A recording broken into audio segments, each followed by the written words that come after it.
Hello, hello. I'm Mal, lifelong Percy Jackson fan. And I'm Julie, Percy Jackson virgin, but we're on like second base. I feel like we're halfway through the first book. That's true. Sure, I'll give you a single for getting this far. You're like rounding first. Yeah, about to be thrown out by the beautiful Aaron Judge to bring my boy into it. For sure. Okay, so this is Demigod Debut, a podcast where we are talking about Julie's first read-through of The Lightning Thief. Are you ready? I'm so ready. Okay, I don't know why I'm being weird. It's because you're sitting in your bathroom.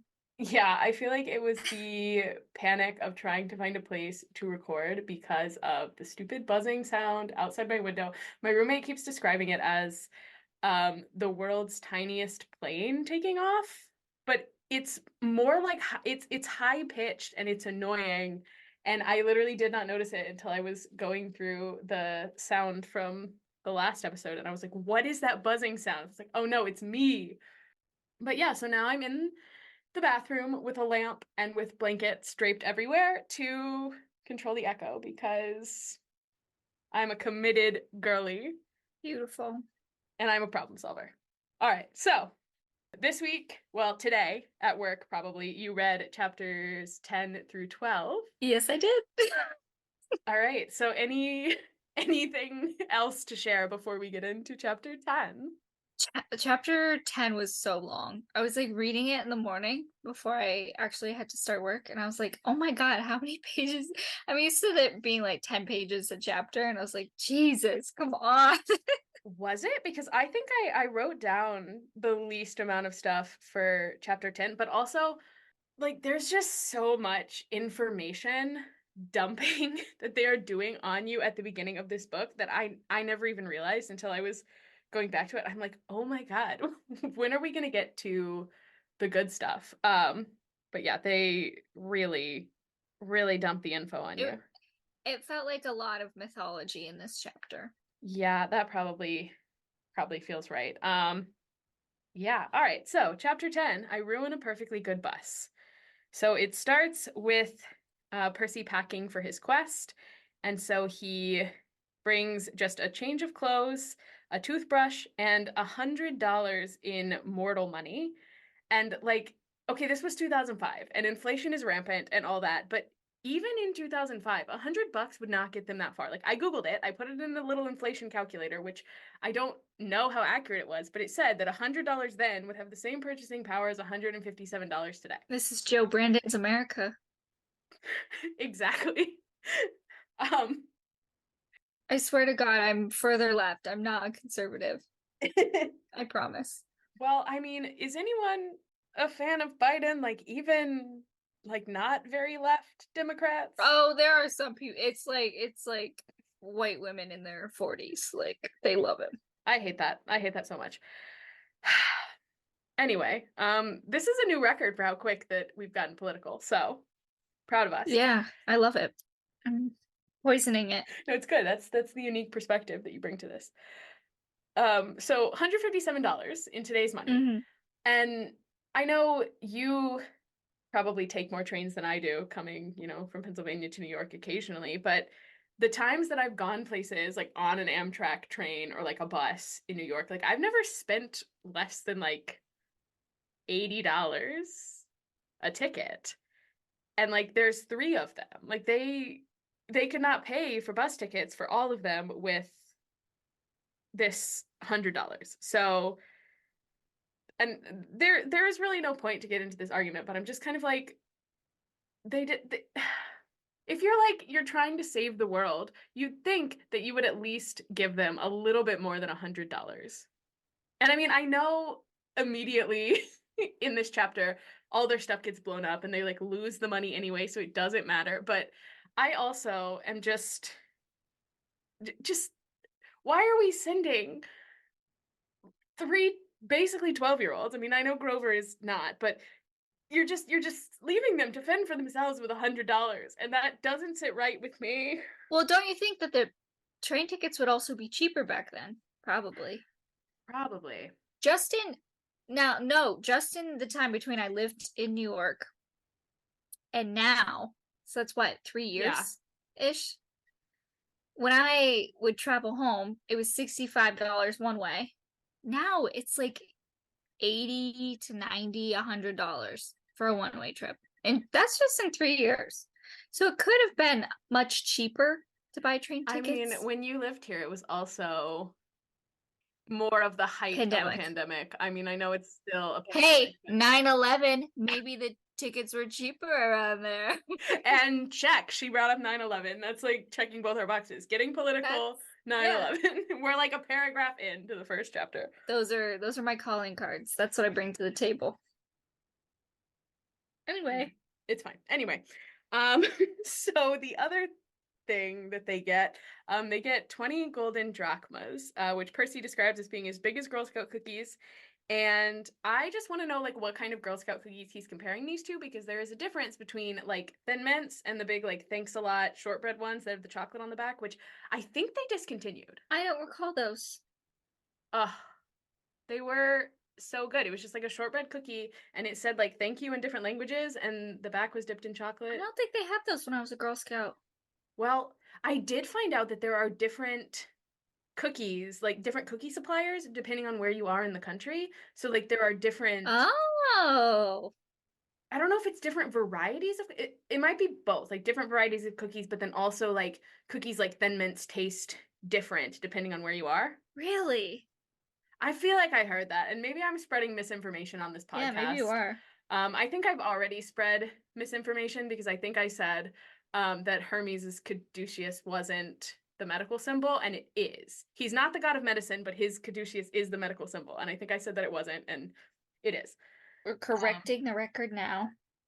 Correct. I want to go on the record and say that sometimes I just say things, and sometimes I believe everything that I've heard online, and I shouldn't do I'm that. looking at Girl Scout cookies now.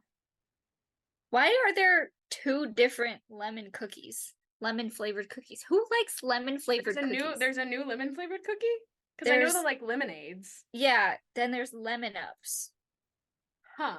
It's a crispy lemon cookie baked with inspiring messages. Oh.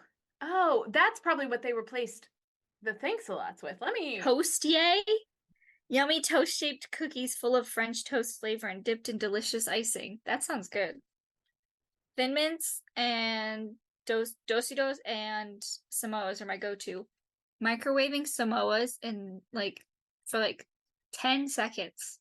Oh, incredible. Because this chocolate just starts getting melted and the caramel. Oh, so good. When do Girl Scout cookies go on sale? Like, when do they start? Now I need some. Dositos, like the little peanut butter sandwich ones? Yeah. Oh, because I thought you meant tagalongs. I love tagalongs. No, no, no, no. I mean, I like tagalongs, but I like the sandwich cookies. Okay. The thanks a lot was discontinued in 2021. Never heard of those. That's so weird. Yeah.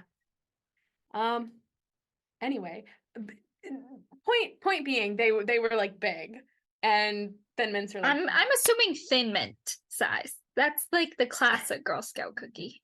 Yeah. I would assume they just didn't say Thin Mint, I guess. I don't know. Yeah. And so Percy says that the coins have a picture of a god on one side and the Empire State Building on the other. And he says that the ancient drachmas were silver.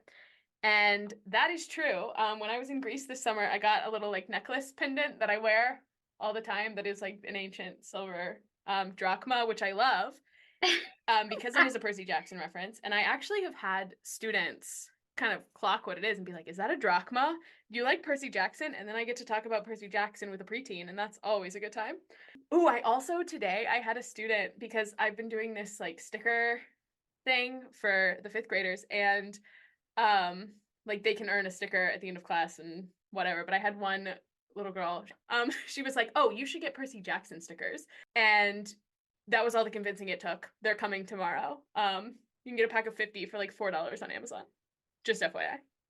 Wait a second. What shirt are you wearing right now? It's a Yancey Academy shirt. Where do you get this? Hot Topic actually has so many shirts. I have several Lightning Thief themed shirts now. Really? This is a recent purchase, or? Yes, this is a recent purchase. Like they started selling them, I guess, when the show came out. Interesting. So yes, it's my Yancey Academy shirt. I was just like, wait a second. Must bring this up. Yeah. I love a themed shirt. I love a themed outfit. So we're still packing for the quest. Like we Yeah. the We're like, oh my gosh, we didn't write anything. It's gonna be such a short episode. How long have we been how long did we talk about Girl Scout cookies?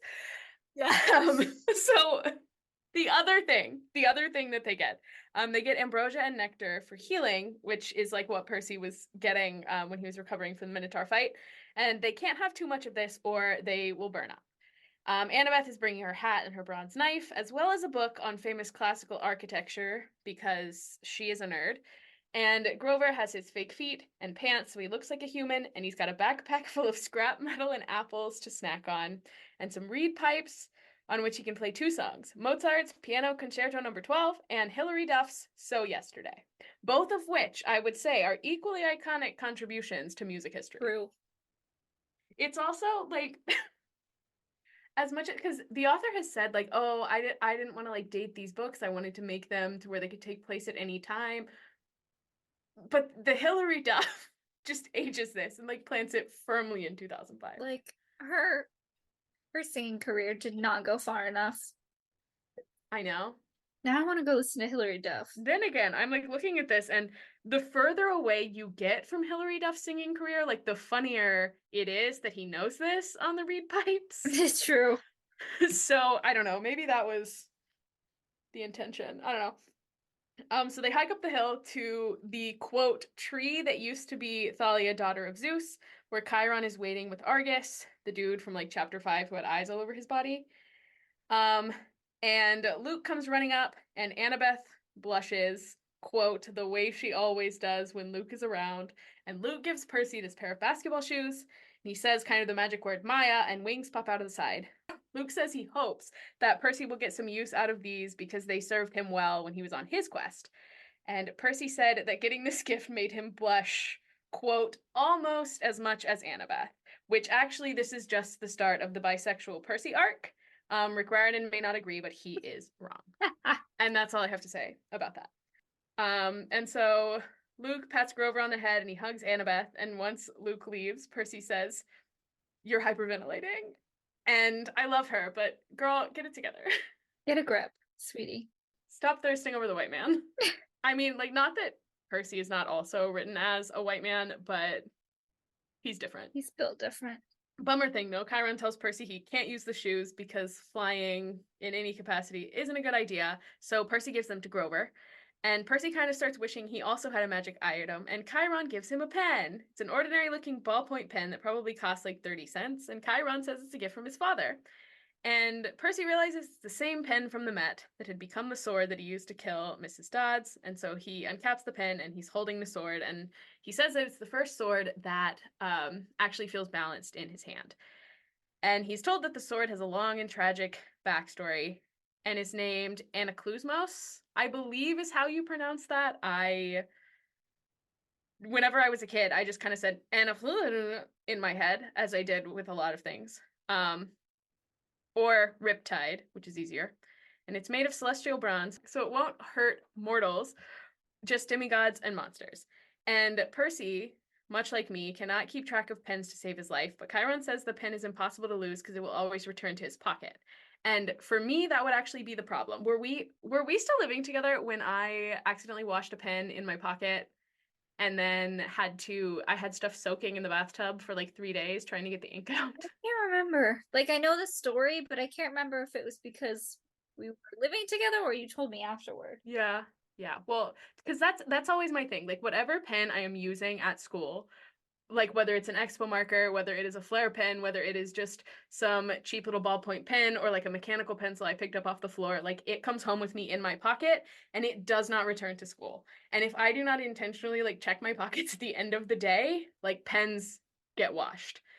And that's been the worst time, but I have like ruined many pairs of pants because I've washed a pen and like the ink has gotten all in the pocket. So the pocket part would be the part that would get me about this magic item. Like, if I had Riptide, it would be going through the wash, like, weekly. Yeah, do you think it survived the wash? I mean, I feel like it probably would because it's a magic pen. What if you put some OxyClean in there or something and just destroys it? It can't handle mortal bleach. That's, That shit's tough. Put I some mean, shout in your laundry, you know. the science teacher in me like wants to do a science experiment so bad. Like, would mortal bleach destroy Riptide in the washing machine? Inquiring minds need to know. Okay, so more info dumping. Chiron explains the mist is what like keeps mortals from seeing what's really going on, and then also that they can't use cell phones because it's like a beacon for monsters. And then Percy also chooses now to ask about times before the gods, and Chiron tells him about the Golden Age when Kronos ruled and men were kind of nothing until Prometheus brought fire to mankind, which eventually led to Western civilization. So, Excuse me. I have to interject, of course, the Prometheus Oppenheimer reference, where it's the first title screen when it comes up that Prometheus stole fire from the gods, gave it to man. For this, he was punished. He was chained to a rock and there punished was. for eternity. The beautiful scene that you get at the opening of Oppenheimer, the greatest film ever created. So, I was see, like, you do know things about Greek mythology from the movie Oppenheimer. but only about Prometheus from the Oppenheimer movies, like you are an American Prometheus, the man who gave them the power to destroy themselves. Oh, I will be rewatching that movie now, I think, tonight. I'll just put As it you on in the should. background. Also, Prometheus, I think, is the statue that's like above the ice rink in Rockefeller Center. I think that's right, yeah. Yeah. Um, so, you know, it's cool. Yeah. But thanks to Prometheus, we have Western civilization. Because like you said, he gave us the power to destroy ourselves. And, we have Beautiful. not we have not done well. So in asking this, Percy's really just looking for reassurance that if he fails, like everything won't be ruined. Like he's like, if the gods die, like there would be something else, right? Chiron says all we can do is follow our destiny, which is unhelpful. And so they go to leave, and once again, Percy calls it the tree that used to be Thalia, daughter of Zeus, which like gives me a little giggle every time because you could just tell that he's very fixated on like this tree used to be a person, like this was a person, Mm-hmm. and it's funny. So they drive towards the city. 10 miles in, Percy's like, "Hey, so far so good, no monsters." And Annabeth's like, "It's bad luck to talk that way," and they just start bickering. And Annabeth tells him that their parents are rivals because of a time that Poseidon brought his girlfriend into one of Athena's temples to hook up. More on this later.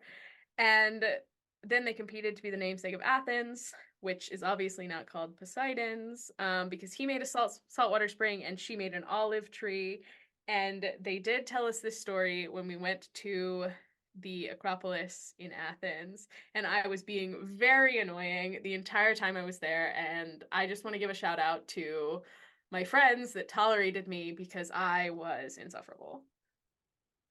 Because there's like an olive tree up there, and there's like a whole plaque about um what happened in the myth, and I was like, this is just like Percy Jackson, and no one thought. I'm kind of glad I didn't go on that Greece trip then. I gotta say. Yeah, no one thought I was funny. Yeah. Okay, so they make it to the Greyhound station, and Percy finds a missing person / wanted poster for himself, and he rips it down before Annabeth and Grover can see it.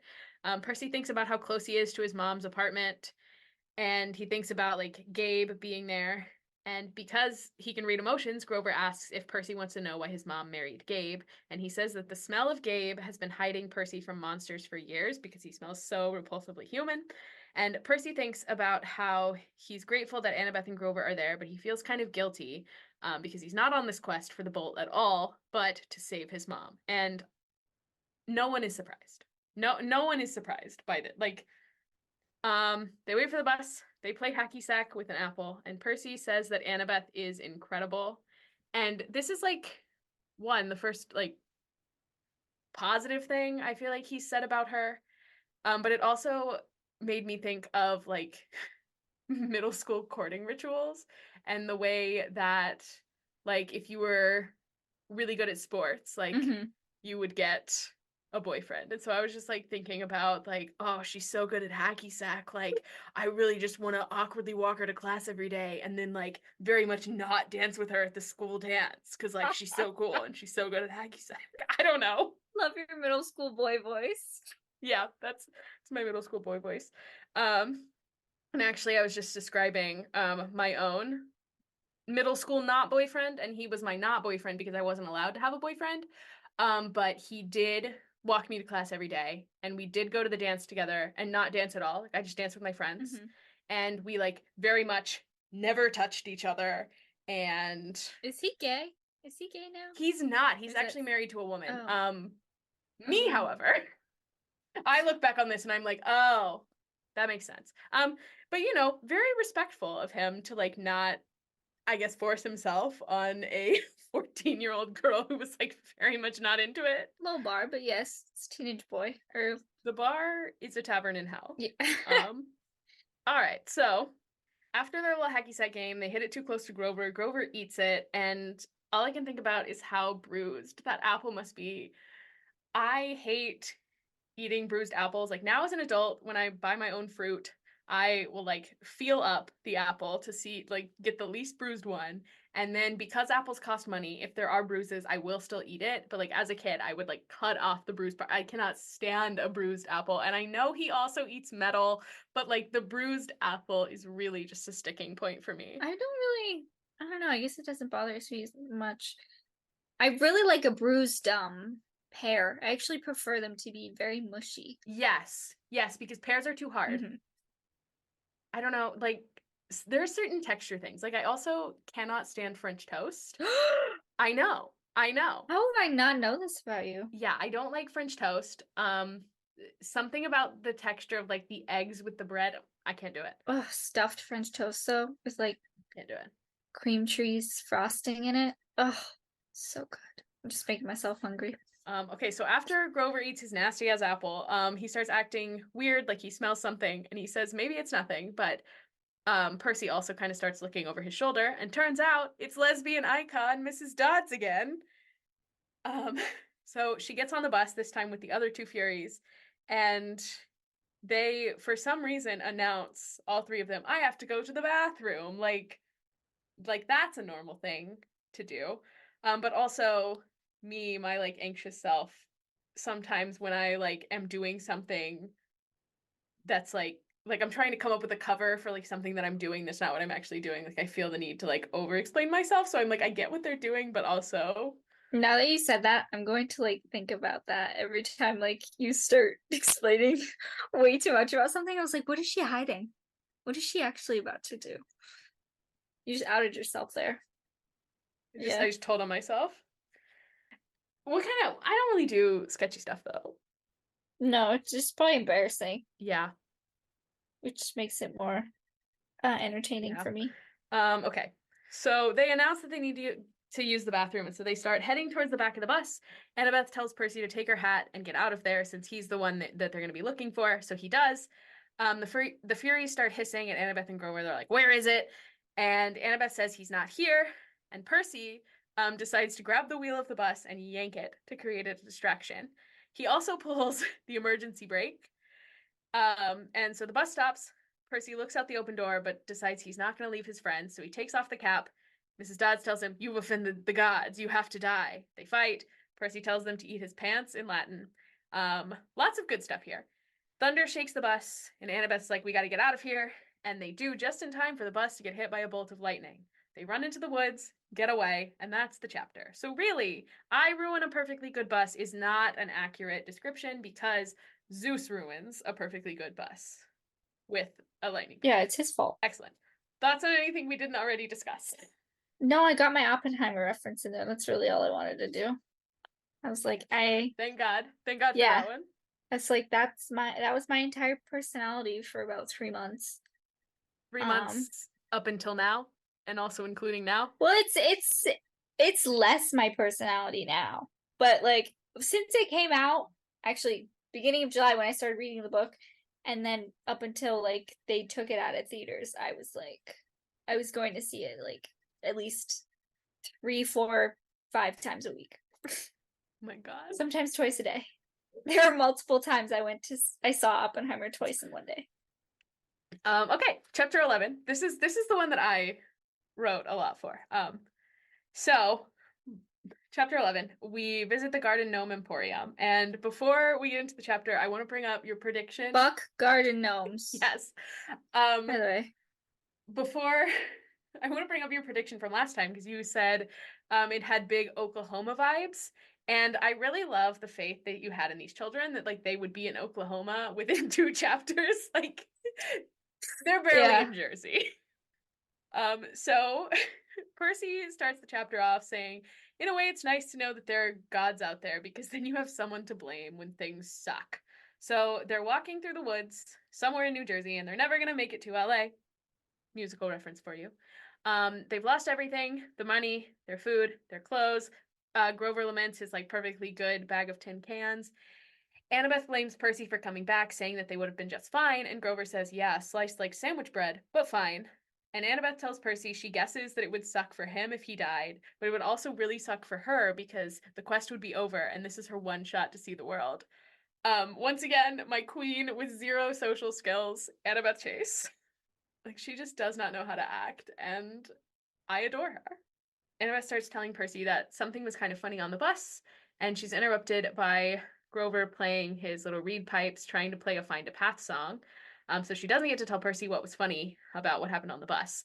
And the song doesn't even work because Percy immediately slams into a tree. They see a neon sign ahead and smell greasy food, and Percy says he really needs a double cheeseburger. Literally says it is ultra lean cut barbecue. And when I read that, I hear dry as hell. Northern barbecue just does not hit. Again, the Confederacy is jumping out at me right now through the screen. Every time you say, every time, I'm like, stars and bars Barbie, get out of here. This is the bad vibe. The Civil War was actually fought for states' rights, and it was states' rights to have good barbecue. What are you, Nikki Haley now? Get out of here. And then, also the issue of slavery, but that's fine. Oh, that was secondary to the barbecue though, right? Yeah, not at all, actually. I'm gonna make it clear that that was a joke. Okay, so turns out that this place isn't a fast food restaurant.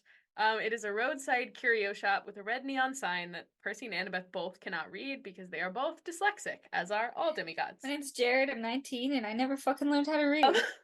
So Grover can, however, read the sign and tells them that it says Auntie M's Garden Gnome Emporium. And as advertised, there are 2 gnomes at the entrance. And every time, or like last time when you said you were scared of gnomes, I was like, are there even gnomes there? Because I couldn't remember any, but like, here are the titular gnomes. Grover thinks the place is weird, but Percy and Annabeth are just focused on the food. In the front lot, there are a bunch of statues of animals, children, and even a satyr that Grover says looks a lot like his uncle Ferdinand. He says it smells like monsters, but Annabeth says all she smells is burgers. Grover says he's a vegetarian, and then Percy tries to do this like gotcha thing by saying, oh, you eat cheese enchiladas in 10 cans, as if both those things like wouldn't be vegetarian. 10 cans are not vegetarian. It's not food. But they're... I don't care. It's not food. That's like saying my hand lotion is vegetarian. Well, if it doesn't contain animal breath. That's not. No, it's not food. Vegetarian means food. Okay. Are you still vegetarian? Yes, I'm still. When would I have started? Why would I start to eat meat? I don't know. I mean, it's been a minute since we've lived together, and I'm like, I haven't seen you eat in a long time, so I don't know. You could have decided to change things. No.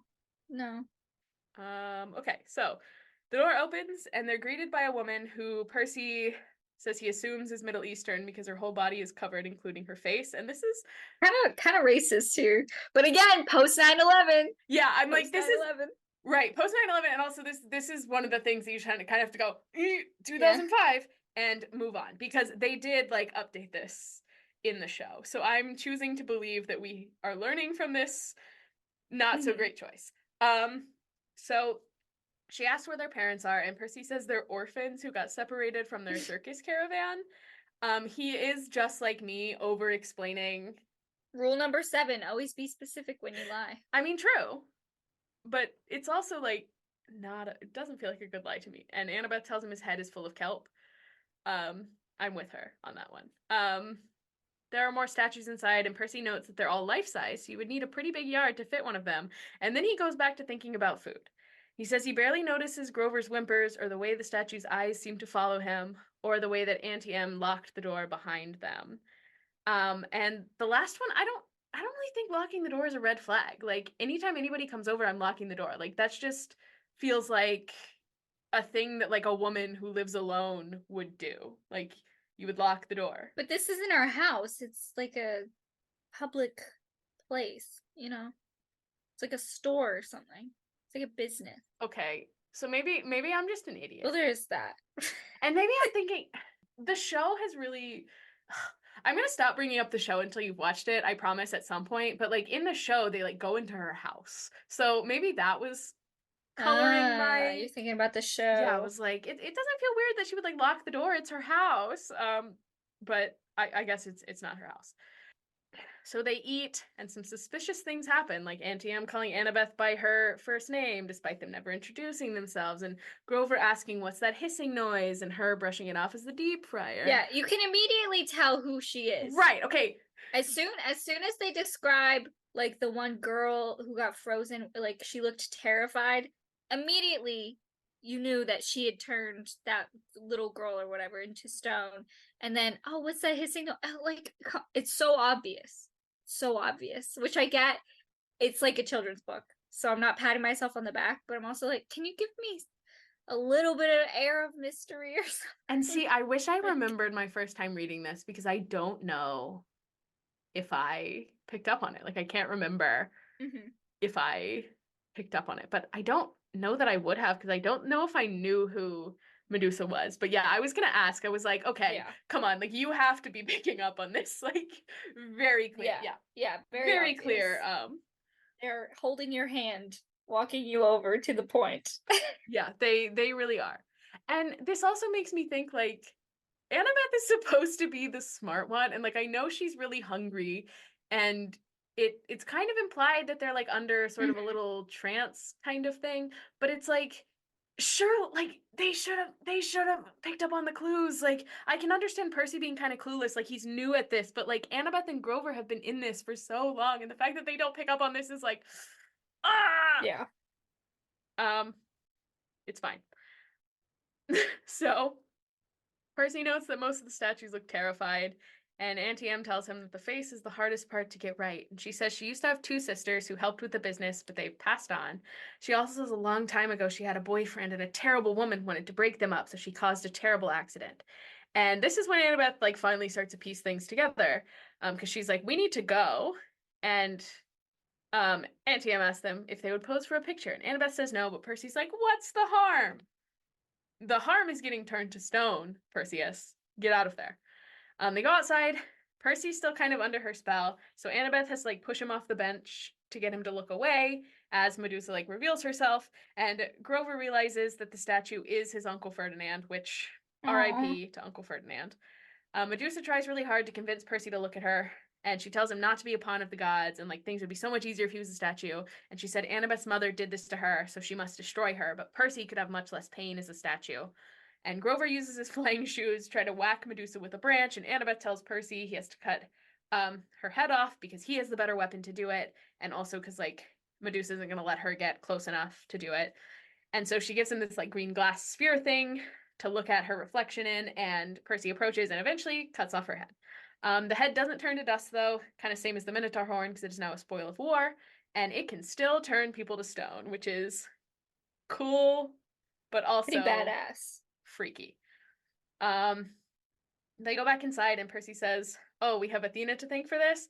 And Annabeth says, no, this is your dad's fault, and calls back to the story she told last chapter about Poseidon and a girlfriend in Athena's temple, and how Athena turned her into a monster for it. And they bicker again, because that's what the two of them do, until Grover says he's getting a migraine from all their arguing. So, Medusa thoughts from you before I go off, because I have many. I don't have any thoughts. I just love Medusa. I think she's an icon. Agreed. We support women's wrongs on this podcast. I just thought it was, yes. Absolutely. It was just so obvious who it was. And also, okay, dare I say, another queer-coded villain, because turning men to stone, gay as hell. Yes. Love it. Um, yeah. So Medusa is always kind of one of the myths that I point to as like a, if anyone asks like, why do you like Greek mythology? It's always one I'm kind of like, oh, because it's, one that just kind of everyone knows. But also because it's one that like I can pinpoint as like being told so many different ways, and kind of the way that it has evolved and changed, like based on who's telling it and like why. Because I always go feral for a retelling of anything. Like I just love when you tell a story differently, or like from a different Mhm. perspective, or modernize it or whatever. And I think that's like why I love Hadestown so much. That's why when I was in middle school, like Wicked blew my mind so much. And clearly all my examples are just musicals, but like I also think that might be why I I loved these books when I read them as a kid, like in middle school, but they didn't enter like obsession territory for me until high school when I like started learning the Mhm. myths. Because then I was able to look at it as like a retelling of these myths. Um, like the cool thing about this scene to me in this book is that they really are going like play by play through the myth of like Perseus slaying Medusa. So in like that myth, well, sort of. In that myth, Perseus uses a sword, a like reflective shield, and Hades' helm of darkness, which is like a hat that can make him invisible, and then Hermes' winged sandals to like sneak up on Medusa and kill her. And then like in the book, they use like Annabeth's hat that can make her invisible, and Hermes' like winged sneakers, as well as a sword and like a glass ball to like look through. And so I think it's cool the way that we're like retelling these myths with like these new Mhm. characters, and like the same result happens. It's very it's it's very Hadestown to me, the way that they're like, oh, we're gonna tell this story again, thinking that like it's gonna have a different outcome, but like it never does. Just I don't know. I don't know. I think it's cool. That's what I have on that. But I also have some stuff on the myth of Medusa, just because I also think that's really interesting, because kind of originally she was just kind of told to be like born one of the Gorgons. Like she talks about having two sisters. Um and like in the original version of the myth, like they were just kind of born that way. Like they were just kind of monsters. And then there was this like Roman poet who retold it with like this version of she was with Poseidon, and then got turned into a monster by Athena as punishment. Um, which, you know, one of many times that mortals get punished for the wrongdoings of gods, because like that's a theme that drives me crazy in mythology in general and in these books. Like I'm like, we are punishing the wrong people here.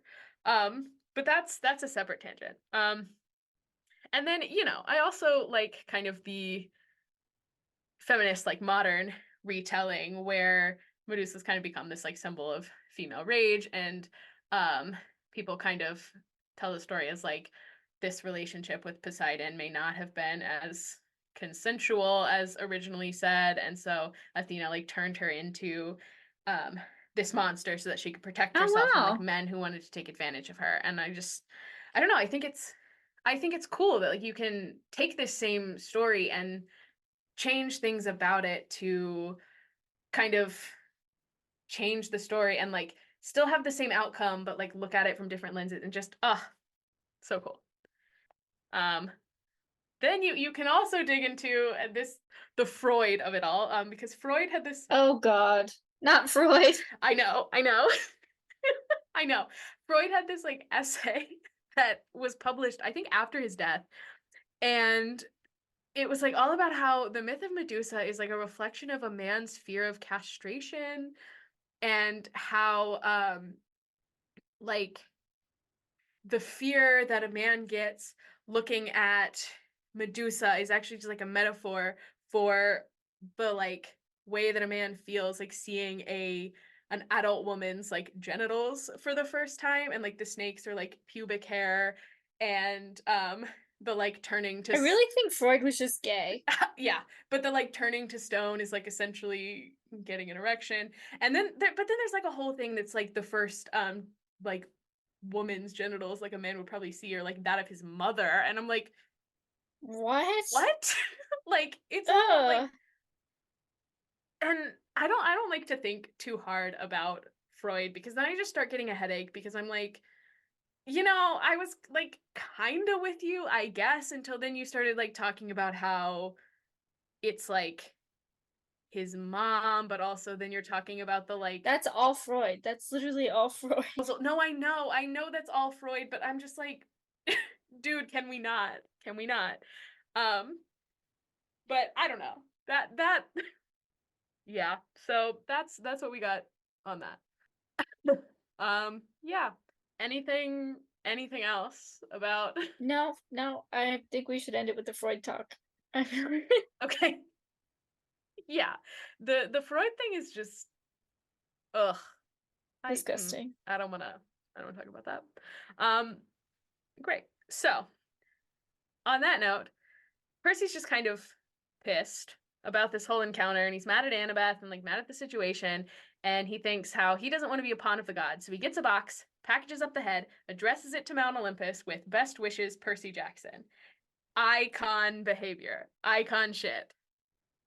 Um and Grover says that the gods are going to think he's impertinent, and Percy says, I am impertinent. And I did not look up what impertinent meant until I was like in my 20s. So it means like rude, by the way, not showing proper respect. um, Did you write that in your notes? no, because I looked it up now. Okay. I know what it means now. Okay.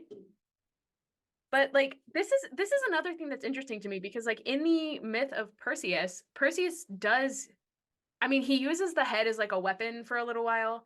Um, but then eventually like he does give it as tribute to Athena, and then she turns it into this like shield that she uses in battle. Um, but it's very interesting that they kind of do the same thing. Like Perseus gives the head to the gods, and then Percy um gives the head to the gods, but it's like one would be seen as disrespectful, just I guess because of like intentions behind sending it, versus like the Mm-hmm. original Perseus, it was more like in tribute. I don't know, just interesting. um yeah, so that's all I have on that chapter. You got anything? Uh, no, that was it. That was just the Medusa thing, very Okay, predictable. Rick, great. you are not a good writer. That's what I have to say that. Don't say that. I mean, it's written for children, so I'll give him a bit of a break. But I'm like, come Right, it on, is. are you writing to idiot children? No, like give me something. Okay, see, I think that Rick has some definite like strengths as a writer. One of the things that he's not so great about is like plot holes and remembering details. Subtlety. He's not very good at Um, that. and subtlety, probably. Um, but then there are some things that he's like really good at. We all But have our strengths and weaknesses, I guess. yeah, yeah. All right, so chapter 12, we get advice from a poodle. So they're camped out in the woods, and Percy says that they're in this clearing that was like being used by local kids for parties because there's fast food wrappers and soda cans. And so sure, I'm so sure that they are in fact soda cans and not anything else in this children's book. They're sleeping in shifts to keep an eye out for monsters. Annabeth Annabeth goes to sleep immediately. Percy and Grover get to have a little private conversation, and Grover talks about how the pollution makes him sad and how humans are killing the planet. And at this rate, he'll never find Pan, which is what he wants a searcher's license for. And Grover says that Pan, the god of wild places, disappeared 2,000 years ago, and humans have been pillaging his kingdom ever since, but satyrs refuse to believe that he's gone. So every generation, the bravest satyrs pledge their lives to searching for him. And Grover says he plans to be the first searcher to come back alive. Percy kind of wonders how Grover could pursue something that feels so hopeless, and then he thinks about his own quest and wonders if this is any different. They get on the topic of Annabeth having a plan, and Grover tells Percy not to be so hard on her because she forgave him for ... And Percy puts together that his first failed assignment was 5 years ago, around the time when Annabeth first got to camp. Inch resting. Grover says he can't talk about this, but he and Annabeth agreed that something strange is going on and something isn't what it seems. And he says that the Furies seem like they were holding back and weren't as aggressive as they could have been. And both he and Annabeth got the feeling they weren't looking for a person, but some kind of object. And Percy finally admits to someone that he isn't on the quest because of the bolt, but because he wants his mom back. Grover says, "No way." What? I know. Grover's like, I know that. But he also thinks that there's more to it, and deep down, Percy does care what his father thinks. Percy denies this, says satyr emotions must be different because I don't care. So Grover just tells him to go to sleep. And Percy has yet another dream. He's standing in front of a pit and feels like something is pulling him towards it. He also has a feeling there's something down there trying to get out. A voice he describes as ancient tells him he's been misled and to barter with him and he'll give him what he wants. An image of his mom appears and the voice says, "Bring me the bolt, help me strike a blow against the gods." And Percy realizes that what's in the pit is pulling on him, not to pull him in, but to pull himself out. Any thoughts on what this dream means? I think I mentioned it in a little bit in my predictions toward the end, so I don't want to say it now. Okay, great. We'll come back to the dream. So he wakes up to Annabeth shaking him, and underrated joke in my opinion. She tells him that he was asleep long enough for her to cook breakfast, and then she just tosses him a bag of chips. Comedic genius. I love her. Grover is holding a pink poodle and he is talking to it, which is how we learn that Grover talks to animals. And he says the poodle is their ticket west and introduces it to Percy. Percy's like, I will not say hi to the poodle. And Annabeth is like, dude, I said hi to the poodle, say hi to the poodle. So Percy says hi to the poodle. And there's a reward for this poodle, $200, which the dog knows because he read the signs. That's not very much for a lost dog. For like a hoity-toity little pink poodle. I know, especially Couple grand. yeah, like a pink poodle, you would think it'd be worth more than $200. What is this, like a Tony Soprano dog? Is that what it is? So they return Tony Soprano's dog, and they use the money to get tickets on the westbound Amtrak train at noon. So here's your Amtrak, which you were hoping for. Woo! But again, $200 is not that much money, and I looked it up, and right now it's like New York to LA was like $1,000 on the Amtrak for like one person. So well, it's like a 3-day ride almost, right? yeah. So I'm like, they could not have like I just I don't care how rock bottom the prices were after 9/11. It was not yeah, it cheap. couldn't have been that cheap. But you know, it's a children's book. We'll allow it. So that's pretty much it. The dog chapter is very quick. It's really just silly goofy. We're talking to a pink poodle.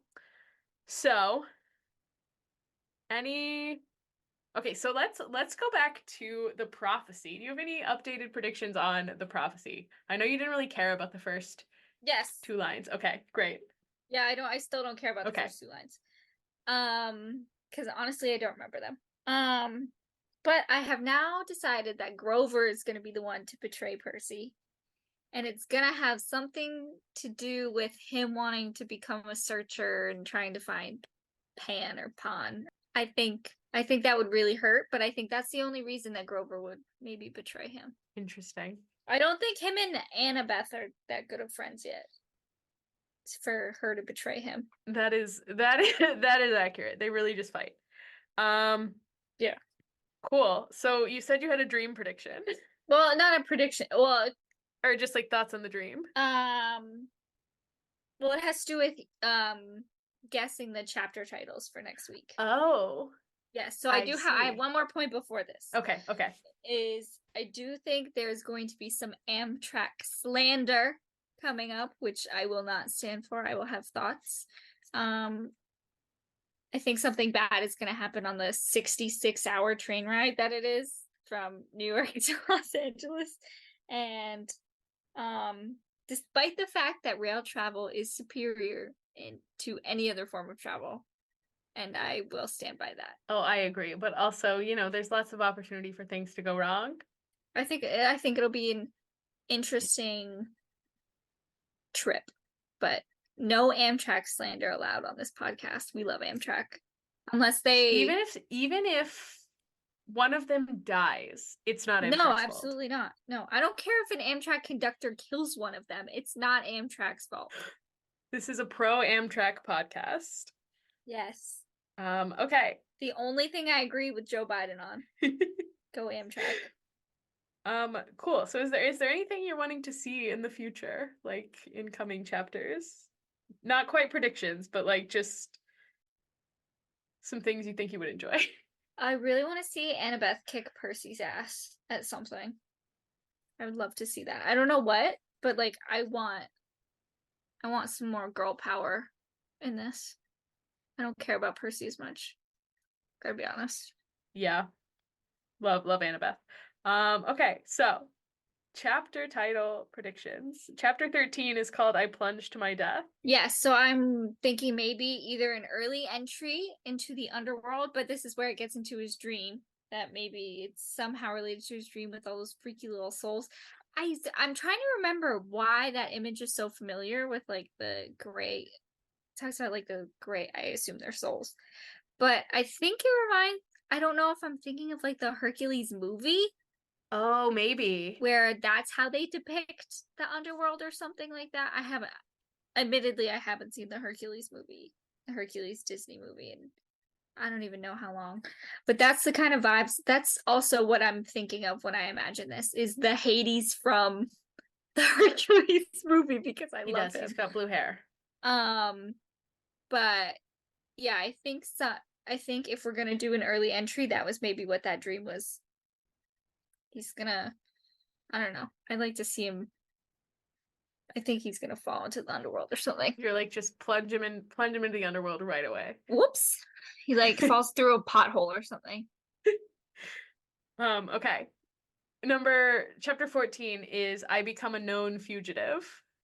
Yes.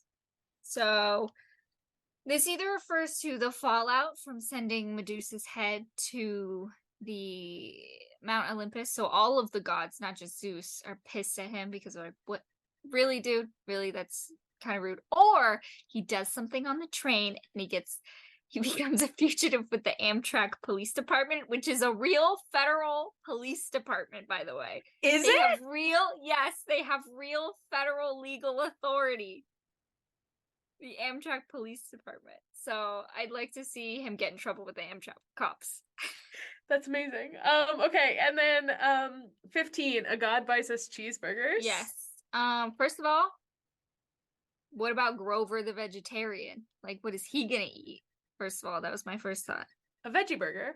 They're not as good, and I can guarantee you the veggie burgers in 2005 were not as good as the veggie burgers now, and veggie burgers now are not good.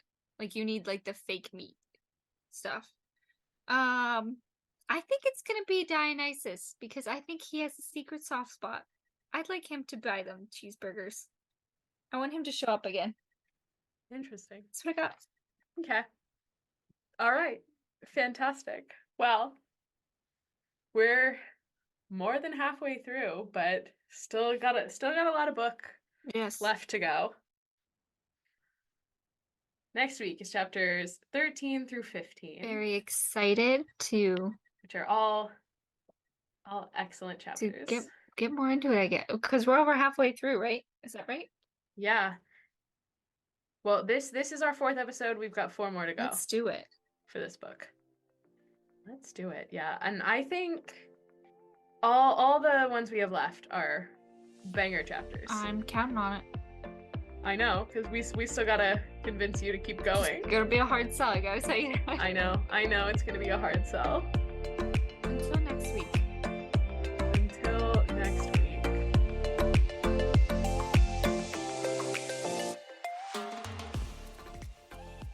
Hello, hello. Mal here. If you made it this far, thanks for listening. If you for some reason want more of our nonsense, you can follow us on Instagram or the social media formerly known as Twitter at DemigodDebutPod, or you can email us at demigoddebut@gmail.com. And by us, I do mean me. Julie is on social media lockdown until she reads the books. We'll see you next time. Bye!